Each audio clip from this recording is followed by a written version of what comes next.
नमस्कार। आज हम साइकोलॉजी के एक ऐसे सिद्धांत को समझने जा रहे हैं जिसने हमारे सीखने और व्यवहार को देखने का नजरिया ही बदल कर रख दिया। जी हां, हम बात कर रहे हैं इवान पावलोव के क्लासिकल कंडीशनिंग सिद्धांत की। और हाँ, इससे पहले कि हम आगे बढ़ें, एक बहुत ही ज़रूरी बात। आज का ये जो सिद्धांत है ना, ये UP TET, C TET, STET जैसे सभी टीचिंग एग्जाम्स के लिए बेहद ज़रूरी है। मतलब इस टॉपिक से सवाल पक्का आते ही आते हैं, तो पूरे ध्यान से समझना है। ठीक है, तो एक नज़र डालते हैं कि आज हम क्या क्या जानने वाले हैं। हम देखेंगे कि ये एग्ज़ाम के लिए क्यों इतना ज़रूरी है, फिर पावलोव के उस मशहूर कुत्ते वाले एक्सपेरिमेंट में गोता लगाएंगे, कंडीशनिंग के पीछे के साइंस को समझेंगे, फिर ये जानेंगे कि ये सिर्फ एक घंटी की कहानी से कहीं ज़्यादा है, और आखिर में इसे क्लासरूम में कैसे इस्तेमाल किया जा सकता है। तो चलिए अपने पहले पड़ाव से शुरू करते हैं और मिलते हैं उस इंसान से जिन्होंने इस क्रांतिकारी सिद्धांत की नींव रखी। तो ये हैं इवान पावलोव, एक रशियन फिजियोलॉजिस्ट जिन्हें हम फादर ऑफ कंडीशनिंग यानी अनुबंधन का जनक भी कहते हैं। और एक मज़ेदार बात बताऊं, उन्हें 1904 में जो नोबेल प्राइज़ मिला वो साइकोलॉजी के लिए नहीं बल्कि डाइजेशन यानी पाचन क्रिया पर अपनी रिसर्च के लिए मिला था। असल में वो नोबेल प्राइज़ जीतने वाले इकलौते साइकोलॉजिस्ट हैं, जो बताता है कि उनका काम कितना ज़बरदस्त था। अब चलिए उस एक्सपेरिमेंट की बात करते हैं जिसने साइकोलॉजी की दुनिया में तहलका मचा दिया। ये कहानी है एक घंटी, एक कुत्ते और थोड़े से खाने की, जिसने सीखने के हमारे तरीकों की पूरी समझ ही बदल दी। तो देखिए, पावलोव का एक्सपेरिमेंट असल में कुत्तों के डाइजेशन सिस्टम को समझने के लिए शुरू हुआ था। वो देख रहे थे कि कुत्तों के मुंह में लार कैसे बनती है, और उन्होंने एक बहुत ही सीधी सी बात नोटिस की। कुत्ते खाना देखकर नेचुरली लार टपकाते हैं। इसे थोड़ा और आसान करते हैं। एक्सपेरिमेंट के पहले हिस्से में जो खाना है वो है स्वाभाविक उद्दीपक या अनकंडीशन्ड स्टिमुलस, और उसे देखकर जो कुत्ते के मुंह में लार आ रही है वो है स्वाभाविक अनुक्रिया या अनकंडीशन्ड रिस्पॉन्स। इसमें कुछ भी सिखाया हुआ नहीं है, ये तो एकदम नेचुरल है ना? अब इसी स्टेज पर पावलोव ने एक घंटी बजाई। ये घंटी क्या है? ये एक न्यूट्रल स्टिमुलस है, यानी तटस्थ उद्दीपक।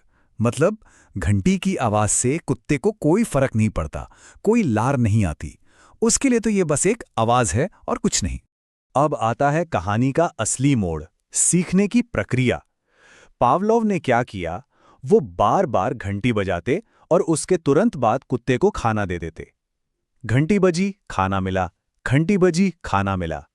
इस प्रोसेस को उन्होंने कई कई बार दोहराया। यहां पर क्या हो रहा है, घंटी को खाने के साथ जोड़ा जा रहा है। और फिर वो हुआ जो किसी ने सोचा नहीं था। कुछ समय बाद पावलोव ने सिर्फ घंटी बजाई लेकिन खाना नहीं दिया, और कमाल देखिए, कुत्ता सिर्फ घंटी की आवाज सुनकर ही लार टपकाने लगा। अब जो घंटी पहले न्यूट्रल थी वो बन गई अनुबंधित उद्दीपक या कंडीशन स्टिमुलस, और घंटी सुनकर लार टपकाना बन गया अनुबंधित अनुक्रिया या कंडीशन रिस्पॉन्स। कुत्ते ने सीख लिया था कि घंटी का मतलब है खाना आने वाला है। तो चलिए अब इस पूरी प्रक्रिया के पीछे की साइंस को थोड़ा और अच्छे से समझते हैं। और हाँ, ये जो टर्म्स अब आएंगे ये एग्जाम के लिहाज से बहुत जरूरी हैं। ये स्लाइड तो बहुत ही ज्यादा इंपॉर्टेंट है। चलिए चारों चीजों को फिर से देखते हैं। पहला, अनकंडीशन्ड स्टिमुलस यानी यूसीएस, जो था खाना। दूसरा, अनकंडीशन्ड रिस्पॉन्स यानी यूसीआर, जो था खाने को देखकर लार आना। ये दोनों नेचुरल हैं। अब तीसरा, कंडीशन स्टिमुलस यानी सीएस, ये क्या बना? ये बनी हमारी घंटी जो पहले न्यूट्रल थी।